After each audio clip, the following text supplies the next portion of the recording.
Deus deseja satisfazer os desejos do teu coração. Que bom que você está aqui. Deus tem uma palavra para você nesse dia. Abra comigo a sua Bíblia, se você pode, em 1 Samuel, primeiro livro do profeta Samuel, capítulo de número 8. Nós vamos ler do versículo 4 ao versículo de número 7, que diz: Então todos os anciãos de Israel se congregaram e foram falar com Samuel em Ramá. E eles disseram: Veja, você está ficando velho e os seus filhos não andam pelos seus caminhos. Por isso queremos agora que você nos constitua um rei, para que nos governe, como acontece em todas as outras nações. Mas Samuel não gostou desta palavra quando disseram: Dê-nos um rei para que nos governe. Então Samuel orou ao Senhor, e o Senhor disse a Samuel: Atenda a voz do povo em tudo o que eles pedem, porque não foi a você que rejeitaram, mas rejeitaram a mim, para que eu não reine sobre eles. O Senhor se sente rejeitado aqui nessa passagem. Irmãos e irmãs, nós vivemos em uma geração de pessoas insatisfeitas. Vemos muitas pessoas insatisfeitas com aquilo que elas têm, demasiadamente preocupadas com o futuro, diante das insatisfações da vida, diante do medo com o futuro. Vemos muitas pessoas abandonando os princípios de Deus e abandonando o próprio Deus para conquistarem coisas que até são lícitas, mas não são capazes de satisfazê-las realmente. Mesmo sem perceber, essas pessoas rejeitam a Deus, assim como o povo de Israel rejeitou ao Senhor porque desejava ser satisfeito, desejava procurar satisfação e encontrar satisfação em um lugar diferente do próprio Deus. Foi isso exatamente o que aconteceu com o povo de Israel. O ministério de Samuel era chegado ao fim, e o povo demonstra a sua insatisfação, o seu medo com o futuro, e por isso pede ao profeta Samuel que instituísse um rei sobre eles. E Deus diz que essa atitude do povo de Israel fez com que eles declarassem com as suas ações que eles queriam um rei e estavam rejeitando ao Senhor. A insatisfação, meu irmão e minha irmã, nos faz muitas vezes rejeitar a Deus. O povo de Israel estava insatisfeito com os filhos do profeta Samuel, Joel e Abias, que, segundo o texto bíblico, não andaram nos caminhos do seu pai, o profeta Samuel, que era temente ao Senhor e se inclinava a tudo que Deus orientava. Mas os filhos de Samuel, esses se inclinaram à avareza e aceitavam suborno e pervertiam o direito. O povo tinha razão. Os filhos de Samuel eram muito complicados e não poderia assumir o legado do pai, assumir a posição do pai. Era muito difícil e seria um problema para o povo de Israel. Contudo, diante dessa insatisfação, o povo se esqueceu que, na verdade, quem sustentou eles até aquele instante não havia sido o profeta Samuel, havia sido o próprio Deus. Ou seja, quem continuaria sustentando não seria Abias e Joel, mas seria o próprio Deus. Sabe, meu irmão, muitas vezes na nossa vida nós esquecemos que quem nos sustenta de fato é o Senhor. Colocamos a nossa confiança em trabalho, colocamos a nossa confiança em dinheiro, colocamos a nossa confiança na nossa própria força e esquecemos que quem nos sustenta é o próprio Deus. E diante dessa insatisfação, o povo de Israel pede a Samuel um rei, achando que isso resolveria o problema deles.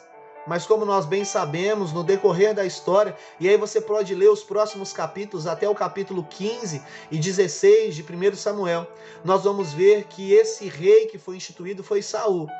E ele fracassou porque abandonou o Senhor, dependeu só de si. Ele só reproduziu aquilo que o povo já tinha feito. Rejeitou o Senhor e começou a depender só dele mesmo, da sua própria sabedoria. E esse foi o fracasso de Saul. Precisamos entender algo, meu irmão e minha irmã. Precisamos sim escolher bem os nossos governantes. Estamos em ano de eleição, então precisamos escolher com responsabilidade e, como cristãos, precisamos escolher aquele candidato ou candidata que tem um projeto mais próximo com a ética moral cristã no nosso país ou qualquer tipo de votação que você for fazer. Mas também precisamos lembrar sempre. O texto bíblico nos diz que feliz a nação cujo Deus é o Senhor, e não cujo Deus é o governante A, B, C ou D, mas feliz a nação cujo Deus é o Senhor. Entenda isso. A nossa satisfação não pode estar em pessoas, mas precisa estar em Deus. A nossa confiança não pode estar em carros nem em cavalos, mas precisa estar no Deus Todo-Poderoso, Criador dos céus e da terra. A nossa confiança não pode estar em nós, mas precisa estar em Deus. A nossa satisfação não pode estar nas circunstâncias, mas no nosso Deus. O que mais precisamos entender que não está em pessoas, não está em lugares ou em fazer coisas, mas está em Deus. O povo de Israel achou que se eles tivessem um rei, assim como as outras nações, veja só, os seus problemas estariam resolvidos. Mas não foi isso que aconteceu. Saul se tornou rei, mas seu reinado foi um fracasso, como eu já disse. Muitas vezes, meu irmão e minha irmã, o problema é que nós cristãos, ou aqueles que se dizem imitadores de Cristo, porque cristão não é aquele que segue, cristão é aquele que imita Jesus, não entendemos que nós somos diferentes, mas queremos ser cristãos sendo igual ao mundo. E aí, procurando ser igual ao mundo, começamos a crer igual ao mundo. É isso que acontece. Achamos, assim como o mundo, que se tivermos certas amizades, a nossa vida vai melhorar. Achamos que se tivermos tal trabalho, a nossa vida vai tudo bem. Vamos ser as pessoas mais felizes. Achamos que se tivermos uma condição financeira que nós imaginamos na nossa cabeça, vamos ser muito felizes. Ou até então achamos que se mudarmos de lugar, de bairro, de cidade, de estado, de igreja, vamos viver melhores. Isso é uma ilusão, como diz Salomão, que ao viver na sua vida, ao viver uma vida sem Deus, no livro de Eclesiastes, ali o livro de Eclesiastes, ele vive e está relatando o seu momento de vida sem Deus. No final ele diz, as coisas fora do Senhor, tudo é vaidade, ou seja, o homem precisa buscar os caminhos de Deus. Você pode ler o último capítulo de Eclesiastes, é uma conclusão e assim um resumo de tudo que Salomão nos ensina. Uma vida vivida fora de Deus, fora dos propósitos de Deus, fora da vontade de Deus, é ilusão. É ilusão. Na maioria das vezes, meu irmão e minha irmã, o que precisamos para ser satisfeitos e felizes, de fato, não é o celular da última geração, não é amigos que são descolados, não é um trabalho que vai nos dar mais dinheiro, não é trabalhar mais ou trabalhar menos, não. Entenda uma coisa. O que vai nos satisfazer é o Senhor. É o Senhor, e foi isso que o povo não entendeu. Mas nós também, muitas vezes, procuramos em pessoas aqui, procuramos em lugares aqui nesta terra, ou em coisas materiais, mas não vamos achar satisfação. Pois o que nós precisamos está em Deus. Tudo que você precisa, tudo que você anseia, os desejos do teu coração, o lugar onde você vai se encontrar mais feliz na sua vida é em Deus. É em Deus. É em Deus. Aleluia. Tudo o que precisamos está em Deus. Então entenda, se Jesus é o Senhor e Salvador de sua vida, se você já entregou sua vida a Ele, você já tem tudo o que você precisa. Você se tornou filho e filha de Deus. E Deus é a sua satisfação plena. Receba esta frase para que nós possamos orar. Em um mundo insatisfeito, não seja insatisfeito como o mundo, mas, como diz o Salmo 37, verso 4, seja satisfeito em Deus e Ele realizará os desejos do seu coração. Só quando formos satisfeitos no Senhor, de fato, os desejos do nosso coração serão saciados. Porque se nos agradarmos do Senhor, formos satisfeitos em Deus, os desejos do nosso coração estarão corretos, serão a vontade de Deus, e assim o Senhor realizará os desejos do teu e do meu coração.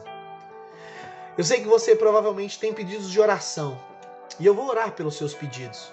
Mas antes eu gostaria que, antes de pedirmos algo a Deus, pedirmos pelas nossas causas próprias, eu queria que a gente pedisse pelo nosso coração, para que nós tivéssemos um coração satisfeito em Deus. Às vezes a gente acha, essa palavra é para quem não é cristão. Não, irmãos. Nós acabamos de ler um texto cujo fala a respeito do povo de Deus. O povo que, talvez mais do que nós, tinha presenciado. Eu não acho que você nunca presenciou o mar se abrindo. Eu acho que não. Você crê como eu, mas presenciar aos olhos nus, não. Eu acho que você nunca presenciou maná caindo do céu. Você já presenciou Deus provendo na sua vida de várias formas. Mas maná caindo do céu, eu acho que também não.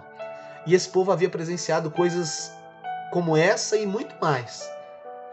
E eles tinham, sendo chamado povo de Deus, eles aqui estavam rejeitando a Deus. Não sou eu que digo que eles estavam rejeitando, é o próprio Deus diz: Samuel, eles não rejeitaram a você, eles rejeitaram a mim. E às vezes a gente acha que a palavra de Deus é para outras pessoas. Não, a palavra de Deus é para nós, povo de Deus também. Talvez em primeiro lugar para nós. Por isso eu gostaria de convidar você a orar, para que a gente orasse, pedindo a Deus que nos desse um coração satisfeito nele. Feche os seus olhos, coloque a mão no seu coração. Pai, nós queremos colocar a nossa vida diante do Senhor e pedir ao Senhor: dai-nos um coração satisfeito no Senhor. Pai, nós cremos que a nossa satisfação não está em pessoas, a nossa satisfação não está num bom trabalho, a nossa satisfação não está em muito ou pouco, a nossa satisfação não está em ter ou não ter, a nossa satisfação está única e exclusivamente no Senhor. E assim, Pai, desejosos de sermos satisfeitos em Ti, queremos apresentar, Deus, os nossos pedidos de oração. Que o Senhor possa intervir de forma poderosa nas nossas vidas e nas nossas causas, mas que o resultado a gente deixe com o Senhor e a gente se alegre no Senhor, entendendo que o Senhor tem de fato para nós uma vontade que é boa, perfeita e agradável. Seja ela qual for aos nossos olhos, ela é boa e perfeita e agradável para a glória do Teu nome e para também nos satisfazer, porque a nossa satisfação é o Senhor e não os nossos resultados. Nós oramos e Te agradecemos, no nome de Jesus. Espero que essa palavra tenha abençoado a sua vida. Não rejeite a Deus, mas seja satisfeito em Deus. Se essa palavra te abençoou, compartilhe com outras pessoas. E se você é aqui de Ribeirão das Neves e não faz parte de uma igreja, de uma comunidade de fé, eu queria te convidar a nos fazer uma visita. Os nossos endereços estão aqui embaixo, na descrição. Se você está no YouTube, você pode procurar aí na descrição. Ou se você está no Instagram, está aqui no título dessa postagem. Os endereços, o nome da nossa igreja, o endereço, Igreja Metodista em Sevilha, em Veneza, o endereço, os horários de culto. Nos faça uma visita. Eu tenho certeza que Deus deseja realizar os desejos do teu coração, te fazendo satisfeito nele. Deus abençoe a sua vida e um grande abraço.